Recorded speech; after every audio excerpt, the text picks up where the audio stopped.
I got my black and white theme going, got the cornrows in. I'm ready. I'm like ready for this. The 16 song masterpiece that went platinum, won 6 total Grammys, that includes best rap album, is still very relevant today for good and disappointing reasons. Kendrick Lamar's third studio album, To Pimp a Butterfly. Let's go.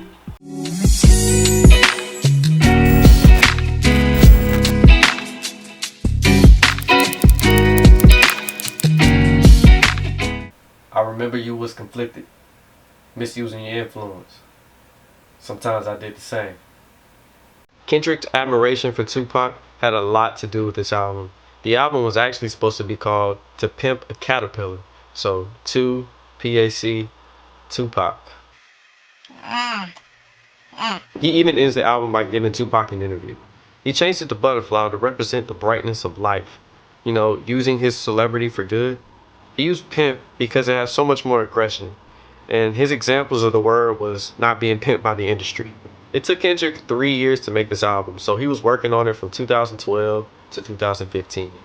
And when I was listening to it, honestly, anything that he makes, it seems like he takes his own personal experiences and turns it into a song form. Like every album that he has, it sounds like he's talking about himself. Section 80, Good Kid, Mad City, To Pimp a Butterfly, so on and so forth. You can really tell that every song on this album means something to him. It's not just filler. It's not just something that he's talking about. It means something to him, and you can hear it in the seriousness in his lyrics. It seems like every bar means so much to Kendrick. Every song takes you to a place. Like when you're listening to this, you're in Compton, whether you want to be or not. Like you're in Compton. In an MTV interview, like a week after the album came out, he talked about it. Quote, "It's so much of a spiritual process in making an album. I gotta really feel connected with the music. I gotta feel connected to what I'm talking about. And that can drain you." I mean, like, the cover of this album is just dope. One of my favorite covers ever. Probably, yeah, this is probably number one. There's so many meanings in this cover, and I love all of them. So more on the cover of the album. He said it was about taking people from his neighborhood around the world. Quote, "Call them ignorant or not, they need to see these things." And as references, he used the White House, which is on the cover, Africa, or London. In the poem that Kendrick recites throughout the album, I remember you was conflicted, misusing your influence. he talked about Lucy. And Lucy is a reference to Lucifer. The meaning of that, I think, means anything, that can pull you down, anything that can weigh you down or hold you back. So throughout the album, I think it can mean, unfortunately, Compton, where he's from. It can mean politics or racism. It can mean anything. And I mean the devil, of course. I mean, that's what Lucifer is. This album gets into some pretty heavy topics, that will always be relevant, that will always be important. Colorism, oppression, racism, how to manage your money, things like that. I mean, it covers a ton of topics. And I think this album really was just to uplift, his people. This album is very pro-black. That's who he's talking to. And it gives you a sense of pride when you're listening to this album. And in every music video that has to do with this album, you know exactly what he's talking about. He paints the perfect picture for each song, and you can see what he's trying to portray. And all of it is culture, like all of it. So a bit more on him saying that I need to feel connected to the music.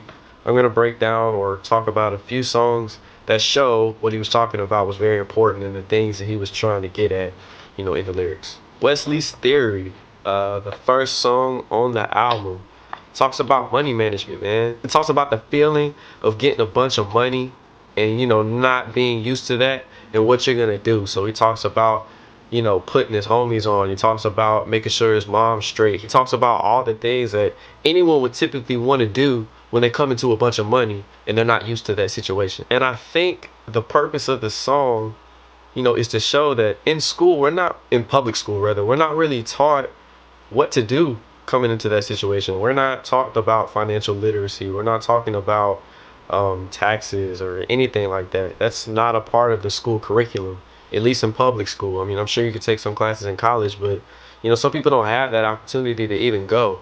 And that's kind of a problem, to not really know what to do with money, and then you're thrust into the real world and you kind of have to figure it out. I wish there was a way that you could kind of be taught more about finances in public school to be more prepared for that. And that's what this is talking about. He even had a lyric. What's the lyric? Uneducated, but I still got $1 million check. Like, I wish that we could be educated on what to do when we get $1 million check, just in case, you know, our talents or luck or anything puts us in a position to have that type of money. Public schools don't really help with that. King Kunta, I want to say it's the third song on the album. Let me check that. So yeah, it's the third song on the album. It's a boastful song. It's a prideful song. He talked about how, you know, as a black man, unfortunately, sometimes you're gonna get called names because the color of your skin. It's just what it is. And he wanted to turn that into a positive thing, you know, by calling himself a king, King Kunta. Then there's the song I. Some people kind of thought that he was selling out with this song. I don't believe that to be the case. I don't think that's true.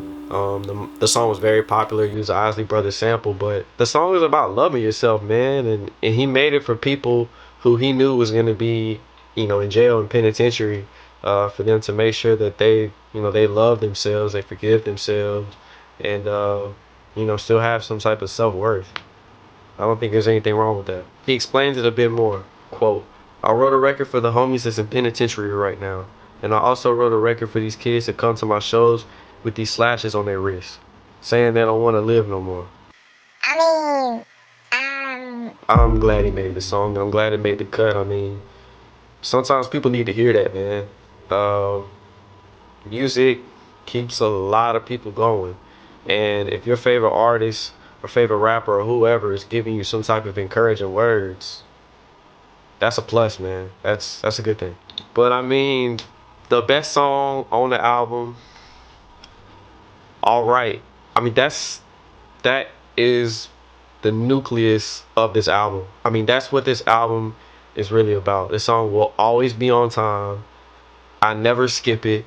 It always gives me like a jolt of energy. It makes me want to do something. It makes me want to be positive. It makes me want to go hoop. It makes me want to do something productive. I don't know. This song just, I don't know. It's one of those jams that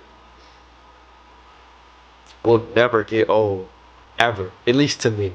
I mean, this song is, how much that? it's so much more than just a song. Number one, the timing of it, man. The timing of it with the police brutality that was going on, especially against black men. Um, it was needed. It was needed for a song to not have us be portrayed as a victim. You know, for us to still be able to, you know, say things are jacked up, things are not the way that they are supposed to be. But we're gonna be all right. You know what I'm saying? We're gonna rise above this because we're that good.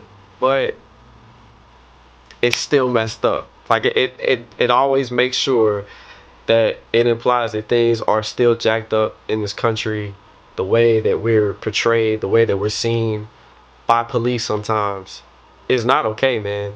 It's not. I mean, around this time, man, Tamir Rice, Michael Brown, Eric Gardner, you know, they had all have come to their demise by the police when this album came out. It was a 7-minute video, you know, that highlighted police brutality. And even Kendrick gets shot at the end of it. But the video was also positive. I noticed during the video, people were dancing, having a good time, and there was no black on black crime, which is the most important thing about that. You know what I'm saying? We need each other.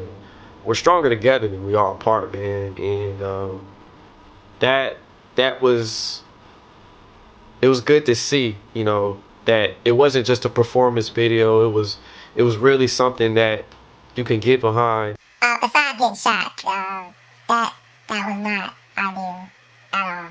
Never will be. Freaking Pharrell Williams, man. Pharrell, he has to be the best producer of all time. Um, The sample for this song is literally a 2-second clip. That's all it is. It's a 2-second clip. Like, I don't know where they found this. I don't know how they figured that out. I don't know how they added all the stuff around it, but that's crazy to me. For real. That's all I have to say about that, for real. Oh, and if you're Rick Ross fans, that was the same sample that was used in this song, Presidential. This album is so good that it's leftovers. Songs that didn't make the cut got their own album. Untitled, Unmastered, those songs that are on there are all from sessions from To Pimp a Butterfly. And those were just songs that unfortunately didn't make, the album. So that's what type of zone he was in for those 3 years. That's ridiculous. He had a Justice League of producers on this album, so there's no wonder why it flows so well and it sounds so good. But Dr. Dre, Top Dog were executive producers, but he also had Boy Wonder on here.